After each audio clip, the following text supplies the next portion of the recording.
ٹھیک ہے، تو مطلب میزائلز یہ کیری کر سکتے ہیں ایٹم بم؟ ہر طرح کے وار ہیڈ موجود ہیں، ہر طرح کا کنونشنل نان کنونشنل ہتھیار موجود ہے. جس طرح کی جنگ وہ چاہیں گے، پہل نہیں کرنی، لیکن جب دوج ہوگی، جب ہماری باری کی، تو پھر بڑی ایسی شاندار چیز ہوگی کہ پھر وہ جو ہے وہ صفحہ ہستی سے ان کے وہ مقامات جو ہے وہ موجود نہیں، کتابوں میں رہیں گے بس صرف.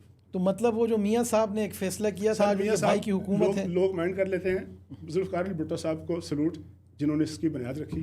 بالکل ایک انتہائی متنازع کردار ہیں، مارشل ایڈمنسٹریٹر تھے ضیاء الحق صاحب. جی انہوں نے حفاظت کی ٹھیک ہے، اس پروگرام کی، نہیں کریڈٹ دینا چاہیے، اس کی حفاظت کی. میں دیتا ہوں، ہم اس کے مخالف تھے، لیکن انہوں نے کئی سال دنیا سے چھپایا اس کو اور ڈیولپ کرتے رہے، کرتے کرتے کرتے کرتے اس کی قیمت بھی ادا کی انہوں نے.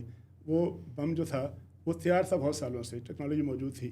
آخر پھر 1998 میں وہ موقع آیا، خود دیا بھارت نے موقع، جب ہم نے اس کو ایکسپلور کیا. ذوالفقار علی بھٹو، ضیاء الحق، ڈاکٹر قدیر صاحب اور میاں نواز شریف صاحب، یہ سارے ان کو سلوٹ. یہ پاکستان کے دفاع کو ہمیشہ کے لیے ناقابل تسخیر کر گئے.